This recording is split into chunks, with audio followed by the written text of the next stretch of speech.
Fallait vous prévenir pour ça. Généralement, le genre de manifestation, effectivement, soit bien qu'on est au courant. Parce que... En fait, on manifeste comme ça, on est Oui, non, mais bon, politique. le problème, c'est qu'on va avoir des gens qui vont appeler en disant il y a une manif qui se met en place. Il n'y a aucun souci. Je cherche Marie-Odile. Va au Florival. Au Florival, tu vas la rencontrer. Peut-être qu'elle viendra demain. Bon, alors là, si je prends la parole, c'est pour dire quelque chose de super intelligent, quoi. Hein. Tu te mets déjà un niveau d'autocensure maximum. Hein. Et après, si tu arrives à passer au-delà de cette autocensure, il se passe un truc à l'intérieur de toi. Ah mais c'est étrange, hein. D'un seul coup, t'as une boule dans le ventre comme ça. T'as le cœur qui palpite, là, t'as les mains qui deviennent moites, t'as la bouche qui devient sèche. Ouais, la dernière fois, je racontais ça, il y a une femme, elle me dit, elle était dans une autre commission de vieux mâles blancs, c'était une commission hygiène et sécurité au travail. Et ben, elle a jamais réussi à faire sortir un son de sa bouche hein, avec cet effet de stress. Hein. Mais je suis pas être politique, docteur, je dis qu'il faut se bouger. Parce que si tu ne bouges pas, toi, t'as vu la tête que t'as, ça ne va rien non plus, voilà, docteur. Non mais docteur... Le rapport à la règle. Quand on est dans la rue, à un moment donné, ce ne sont pas les mêmes règles. On investit une partie commune, et ça, c'est pas rien. C'est un élément de vie de communauté, justement. La convivialité fait partie de la vie citoyenne, justement. Donc, moi, je suis très heureux qu'il y ait des choses comme ça qu'ils organisent. Voilà. Et en fait, moi, d'avoir grandi dans ce village, ben, je me suis rendu compte que le bonheur collectif, c'était encore plus puissant que le bonheur individuel. Ouais. Et puis aussi, je me suis rendu compte que pour qu'il y ait du bonheur collectif, il fallait qu'il y ait des gens qui prennent des responsabilités. Et je crois que dans ma tête, j'ai fait un raccourci. Je me suis dit, dans la vie, pour être heureux, il faut prendre des responsabilités. Ouais. Et ouais. Moi, j'ai des choses à raconter. Je ne suis pas spécialement comédien. Je ne suis pas un expert en un sujet. Par contre, mon vécu me donne la légitimité pour aller raconter quelque chose sur scène. Et en l'occurrence, moi, mon vécu, c'est mon vécu de maire d'une petite commune du Haut-Jura, que je vais venir présenter sur scène et amener une réflexion autour de cette question des élus. Quoi. Moi, je donne un coup de main et je participe à la convivialité de la cité. Il y en a marre des gens qui restent devant leur télé et qui pensent être citoyens parce qu'ils ont voté. On est citoyen parce qu'à un moment donné, on investit une association, on investit un syndicat, on investit un parti. Alors moi je suis d'Aubure, le plus haut village d'Alsace, je suis citoyenne et je suis même le maire du village. Pour ça je suis super citoyenne, engagée, voilà. Et là d'un seul coup, voilà ça n'a plus rien à voir. Vous avez un peu de mal à comprendre parce que vous êtes le même un quart d'heure après. Mais par contre dans le regard des gens, là, tout a changé. Hein. Ah ouais. Déjà votre prénom, voilà c'est fini, hein, vous oubliez, on vous appellera plus jamais Nicolas. On vous appelle Monsieur le maire. Il y a un truc avec ça, tu sais, mais les gens ils adorent t'appeler Monsieur le maire. Même les copains, ils sont là, hey, Monsieur le maire, viens boire l'apéro. Les gamins dans la rue, c'est Monsieur le maire, Monsieur le maire. Ouais, tout le monde quoi. Voilà, donc, Je suis citoyenne élue aussi, parce que je suis la deuxième adjointe du village. En France, pour être maire, vraiment, c'est quand même vachement mieux d'être un homme. Ah bah oui, hein, les chiffres, hein, c'est entre 80 à 90% des maires en France sont des hommes. Hein. Bon. Là, ça va, coup de bol, hein, je rentrais dans le critère pour là. Non, c'est du local. C'est de la politique qui aide le citoyen, au plus près. Et puis pour l'articulation, pour aider tous ces mouvements citoyens, que ce soit Master en transition, Pas à Pas, Alsace Sud en transition, à vivre et à pouvoir se développer. Voilà. Pareil, après, si tu continues un peu l'analyse statistique, tu te rends compte qu'en France, pour être maire, l'idéal, c'est d'avoir entre 55 et 70 ans. Tu vois là, t'es pile dans l'âge d'or du maire, quoi. Hein. Très bien, c'est bon ça, hein, ouais. Bah ouais, citoyen, ouais. Citoyen de la planète, hein, tout simplement. Hein. Si je me sens citoyenne. Bah oui. Bah, citoyen, je suis un peu partagé sur ce mot, quoi. Il y a eu un moment donné où je crois que je pouvais plus trop l'encadrer parce que justement, effectivement... Enfin, on essaye, quoi, en action. Citoyenne. La citoyenneté, ça s'exerce plus dans une échelle locale, peut-être. Ouais, plus circonscrite. Ça ramène à quoi? C'est une autre vue de la politique qui est très, très agréable à entendre. Donc à refaire. Parce que j'étais curieux de rencontrer des gens que je connaissais pas et oui, c'est une occasion d'échanger quoi. Et voilà, c'est à peu près. Ça ramène quand même un peu à la notion d'habitant de la cité. La notion de cité, elle dépend de l'action qu'on fait. L'action qu'on fait, elle a une certaine échelle. La cité, on peut la mettre dans son quartier, on peut la mettre dans sa ville, on peut la mettre dans son département.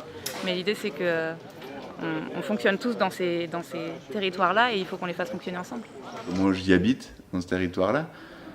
En priorité, citoyen français, oui, c'est pas une tare. Non, si, pour moi, c'est pas une tare. Après, c'est ce qu'on en fait. On dit plus plutôt en tant que travailleur, précaire, sans papier. On est vraiment dans une démarche internationaliste. Donc le mot citoyen, c'est parce qu'on emploie le plus, quoi. On n'a rien contre, mais c'est parce que nous, on emploie personnellement le plus, quoi. Oui, citoyen affamé. Ouais. Appartenance à une terre, à un sol, à des valeurs, Bonjour.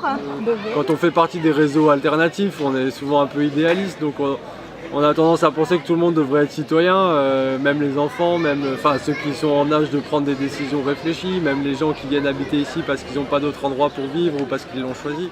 On est tous citoyens et il faut en avoir conscience parce que si chacun n'en a pas conscience, ça ne peut pas fonctionner. Ça ramène aussi à la question du droit et des devoirs, quoi. Je crois, oui. Attends, je vérifie mon passeport, mais... Et Dieu sait qu'on nous fait la morale en disant que la citoyenneté, c'est le vote, et que si on vote pas, on n'est pas citoyen, ou que si on vote blanc, c'est problématique. Je me suis longtemps sentie plus citoyenne du monde, mais je me rends compte que ça devient, ça devient difficile. On va compter ensemble jusqu'à 3 et se dire bonjour en regardant quelqu'un dans les yeux. Mesdames et messieurs, on compte tous ensemble. 1, 2, 3. Est-ce qu'il va y avoir des mouvements citoyens qui vont peut-être redonner de la fraîcheur à l'intérieur des partis? Ou au contraire, est-ce qu'il faut rester dans le local parce que de toute façon c'est foutu la démocratie représentative? Un enseignant dans le secondaire qui s'interroge comme tout citoyen sur ce qu'on appelle le populisme. Qu'est-ce que c'est? Est-ce que c'est bien? Est-ce que c'est mal? Est-ce que c'est dangereux? Voilà. Quel rapport ça a avec une certaine exigence de citoyenneté? Est-ce qu'il y a un rapport entre le populisme, la démocratie, différents mouvements qui cherchent de nouvelles manières de participer à la cité? Voilà, donc il va falloir articuler tout ça ce soir, populisme, démocratie. Et le titre de ma conférence, c'est « Est-ce que le populisme c'est un danger pour la démocratie ? Ou alors, au contraire, est-ce que c'est peut-être un moment qui peut peut-être permettre une refondation ou un renouveau de la démocratie ?» Voilà, c'est ce que j'essaierai de voir ce soir. Nous, on soutient aussi la lutte anti-homophobe, tout ça, c'est aussi les gens qui sont beaucoup agressés par l'extrême droite. Et vis-à-vis de notre engagement contre l'extrême droite, contre le nazisme et le fascisme, l'intolérance en général, c'est vrai qu'on doit faire un peu attention à nos visages, tout ça, parce que demain, quand on va chercher notre pain, quand on rentre du travail, quand on est tout seul, malheureusement, c'est déjà arrivé que certains d'entre nous ont eu des problèmes à cause de ça, quoi. Donc on vous demande juste de cacher notre visage, c'est à cause de ça, quoi, c'est tout. Il y a aussi notamment le droit en République de participer pleinement à la démocratie. Non, la sexualité n'a rien à voir avec la citoyenneté. Ça dépasse largement l'électorat du Front National. Pour moi, le problème, c'est pas du tout seulement l'électorat du Front National. C'est vraiment une crise générale de la conception de la citoyenneté. Où on pense que voilà, on a mis le bulletin dans l'urne, et maintenant on s'en fiche pendant 5 ans de ce qui va se passer. Et la politique, c'est ça. Mais bien sûr que non. La politique et la citoyenneté, ça se passe à plein de niveaux. Niveau associatif, niveau de s'informer, niveau de penser, niveau de s'exprimer, et pas seulement de mettre un bulletin dans l'urne pour un parti. Stop, débranchons-nous, concentrons-nous. Écoutons un autre silence, celui dont nous avons besoin pour réfléchir un peu.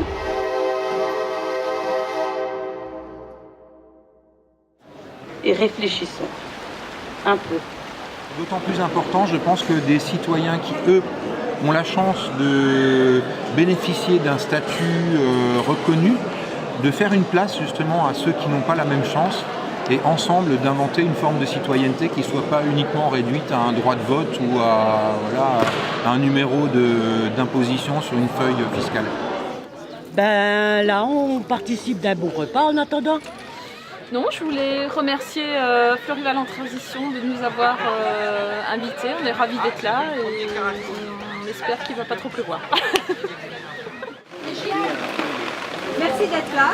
Merci aussi déjà d'avoir participé à cet appel à projet, parce que pour le parc, ça fait depuis 2015 seulement qu'on a lancé cet appel à projet qui sollicite des envies collectives de citoyens, et pour nous c'est vraiment très important. Et ce qui est aussi important, c'est que vous vous retrouviez et que les projets se rencontrent. Nous on démarre, mais là c'est la première fois qu'on répond à cet appel à projet, mais ça ne peut être que positif. Alors maintenant c'est un premier élément, une première paire posée, un élément déclencheur, mais je suis sûr que derrière il y a plein de choses qui vont suivre. Ça c'est évident, on a rencontré plein de gens là déjà. Dire un citoyen dans l'imaginaire, en tout cas c'est quelqu'un qui œuvre pour la cité, c'est-à-dire qu'il va au-delà de son intérêt personnel et qui va à un moment donné, que ce soit à travers son engagement associatif, que ce soit à travers son engagement d'élu, en tant que militant, en tant que veilleur, en tant que je sais pas quoi, à une action qui dépasse juste sa petite dimension personnelle à lui, quoi. يعني بلخصها انه احنا اللي خلانا نقاوم الحرب بسوريا انه شعب بيحب الحياه. Elle dit la seule chose qui leur a permis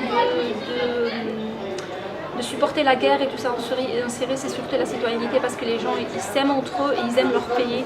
Donc c'est pour ça ils arrivent encore à continuer à vivre. C'est vraiment la seule chose qui leur permet de vivre. Les temps actuels nous questionnent énormément. On s'interroge beaucoup. Je pense qu'on met beaucoup d'énergie dans ce qu'on fait, on y croit, voilà, ouais, c'est pas toujours évident de faire notre travail, quoi. Non. Peu importe ce que les gens peuvent dire sur nous ou quoi que ce soit, bah, ça nous est égal, quoi. Et on a le droit de pas être d'accord, mais là, on arrive à des stades où on n'est plus d'accord et on n'est pas capable de discuter autour de ces désaccords. Parce qu'on est de posture, puis on a dit, ouais, bah lui, de toute façon, il vote pour Mélenchon, lui, il vote pour Macron, lui, il vote pour Le Pen, donc machin, moi, je suis pas de son bord, quoi. Donc, mais c'est juste essentiel, quoi, la question de se dire qu'il faut aller discuter avec des gens qui sont pas d'accord. On essaie de faire venir les gens pour autre chose que pour les associations, mais le fait de venir boire une bière ou voir un spectacle avec les enfants les font découvrir d'autres associations et éventuellement on espère toucher ne serait-ce qu'une petite partie de la population qui n'est pas encore sensibilisée, quoi. On essaye de toucher le plus large public, mais c'est vrai qu'on n'a pas encore la solution miracle. Message d'amour. Attention. Je déteste Bachar el-Assad. Ah, comment on réinvente ces lieux où il y a du brassage? Je crois que c'est un enjeu, moi c'est quelque chose qui me préoccupe beaucoup en ce moment, quoi. Parce que, et vous disiez s'aimer, mais c'est aussi attraper, cueillir, pour ne pas rester qu'entre nous. Je suis fier de notre participation à la vie du territoire, quoi. Je crois que maintenant il commence à y avoir pas mal d'échanges en effet, et nous ça nous fait super plaisir de venir ici à Guebwiller parce qu'on sent que l'ambiance elle est vraiment sympa aussi. On connaît beaucoup de monde maintenant ici du côté du parc du Vasserlin, il se passe pas mal de choses ici, donc si toutes les vallées là peuvent un petit peu se mettre ensemble et se mettre en relation, échanger des bonnes pratiques, des bonnes idées, c'est génial, quoi. Donc je pense que les artistes commencent à se parler, commencent à se connaître et ça c'est plutôt positif, quoi. Que ça puisse être de plein de manières différentes en fait. La manière politique c'est une façon, mais ça n'est qu'une. Qu'est-ce qui permet de faire bouger les gens? À quoi ils sont prêts à s'engager ou pourquoi ils sont prêts à donner de leur temps ou de leur énergie? Et en fait, à ce compte-là, on ne touche pas que les convaincus, on touche tous les gens qui ont des besoins différents de ce qu'on leur propose. Et en fait, personne n'est complètement satisfait de sa vie quotidienne, on a toujours des choses qu'on aimerait améliorer. Et on est dans un grand système et on est une pièce de ce système-là. On peut impulser des comportements qui peuvent avoir une incidence très positive sur la marche du monde.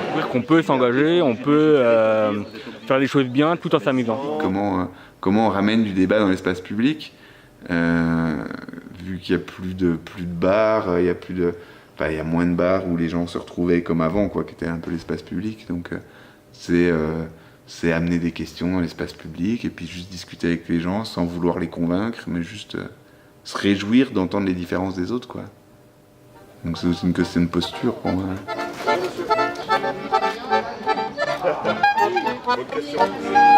Bizarrement, sur notre route, on a de la place. Allez, on y va.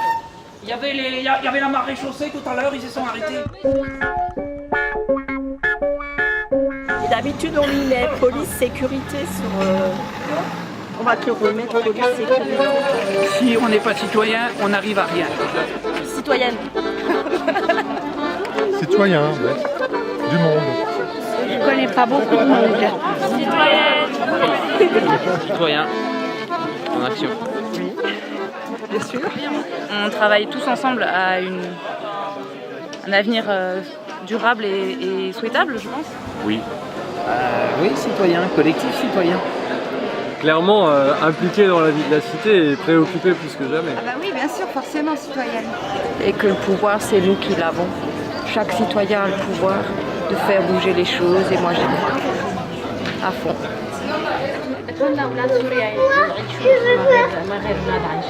Adil espère que tous les enfants de Syrie ont le droit de vivre comme tous les autres enfants de tout le monde.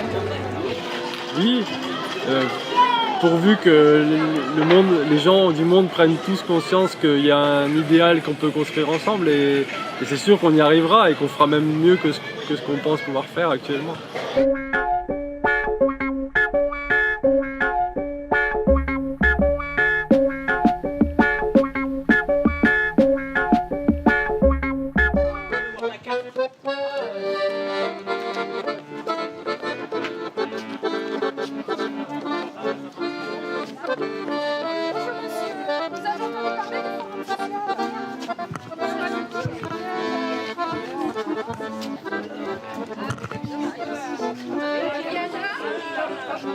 J'ai réussi, tu viendras.